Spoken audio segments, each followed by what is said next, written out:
World Bank announces major contribution to aid underprivileged nations. With generous support from global partners, the World Bank's International Development Association, or IDA, has confirmed $82 billion to assist disadvantaged nations worldwide, including over $53 billion for Africa. The funds enable the establishment of jobs as well as enhancing good governance, economic transformation, and accountability of institutions. Furthermore, IDA will help increase green energy production, climate resilience, and broadband internet access, as well as improve gender equality and support fragile and conflict-affected regions. Assistance will also be provided in the areas of healthcare, nutrition, safe childbirth, and immunizations, among others.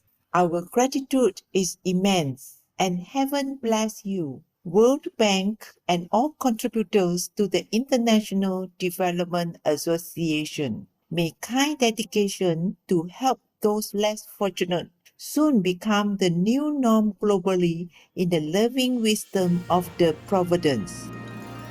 The European Commission sends humanitarian assistance to Ukraine. The European Commission recently announced they will donate €8 million to be used to help vulnerable people around the conflict-affected Donbas region of Ukraine. This funding is in addition to €50 million already contributed in 2019 and will support the provision of heating for the winter, water, and medical supplies, as well as the repair of healthcare facilities, schools, and more. The allocation will be channeled via non-governmental organizations, the International Committee of the Red Cross, and agencies of the United Nations, a Shining World Leadership for Life-Saving Hero Award laureate. The European Union is a Shining World Leadership Award for Peace recipient, and a Shining World Leadership Awards for Compassion and Unconditional World Care laureate. Our warm and earnest appreciation for your generosity, European Commission, and all involved. God bless you. We pray that Ukraine soon finds peace, and the country's amiable people will be ever shattered by the divine. Jakarta soon to prohibit the use of plastic bags. Following in the footsteps of the Indonesian cities of Bali, Balikpapan, Banjarmasin, and Bogor, the country's capital, Jakarta, will ban single-use plastic bags starting in June of this year. The Governor of Jakarta, the Honorable Dr. Anies Baswedan, signed a regulation prohibiting shopping centers, supermarkets, and traditional markets from using these single-use bags made of materials including latex, polyethylene, or thermoplastic. Instead, they are required to provide environmentally friendly bags made from cloth, leaf, paper, polyester, or recycled materials. Shop owners who comply with the regulation will be rewarded with tax relief or rebates, while those who violate the new ruling will receive warnings, fines, and risk having their trading permits suspended or ended. A big thank you, Jakarta, for your important eco measure. May your citizens flourish with good health and enjoy a more pristine world in celestial goodness.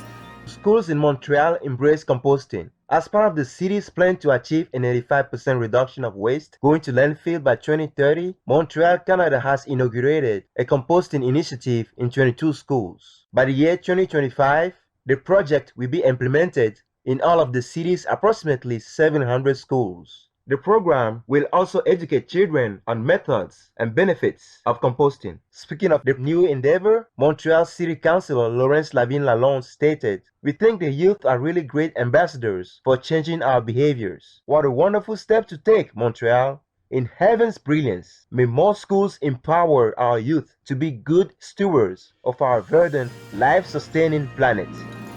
Volunteers provide free vegetarian meals to bushfire-affected people in Australia. Melbourne-based non-profit Sikh Volunteers Australia offered free vegetarian meals to firefighters and those affected by the Australian bushfires. Members of the organisation travelled to the East Gippsland region of Victoria, where residents had been advised to evacuate for their safety. Restaurant owners Kanwaljit Singh and his wife Kamalji Kaur helped the volunteers by allowing the meals to be prepared in their local Indian eatery. Their restaurants also provided free meals to firefighters and those affected by the bushfires. Mr. Singh stated, "People are severely affected and they need food and shelter. It is our duty to serve them when they need us the most. Heaven's blessings," said Volunteers Australia,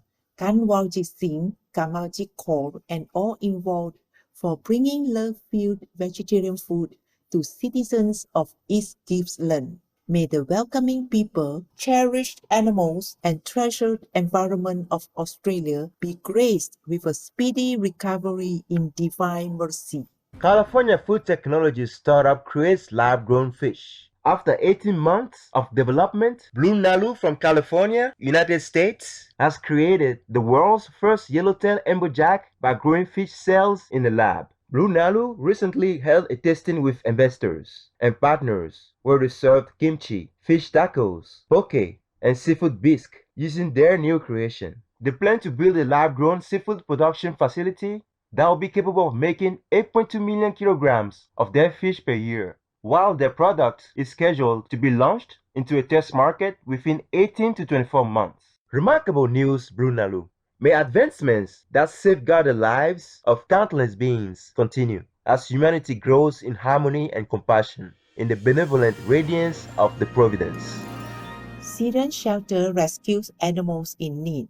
The Syrian Association for Rescuing Animals, or SARA, has so far saved over 1,000 dogs through adoptions and now shelters 2,000 others as well as 400 cats, 3 donkeys, a cow, and a sheep. Sarah Shelter was founded in 2010 by Annie Offaly and became official in 2018. The Sarah Shelter is now located in the Damascus suburb of Jaramana on a 5,000 square meter rented property renovated by Miss Offaly using almost $700,000 of her own money. It includes rooms for the animal residents and lodging for the shelter's 10 paid employees. Currently, they are seeking veterinarians to help spay and neuter dogs. We are so touched and grateful, Annie Offaly, Syrian Association for Rescuing Animals and staff, for your pure hearts and noble actions to protect the animals in need. May Allah shower you and the precious beings you care for with forever blessings. Supreme Master Ching Hai thankfully present the Shining World Compassion Award to the Syrian Association for Rescuing Animals, or SARA, plus $25,000 as a loving token of support. May Allah shield you and all involved.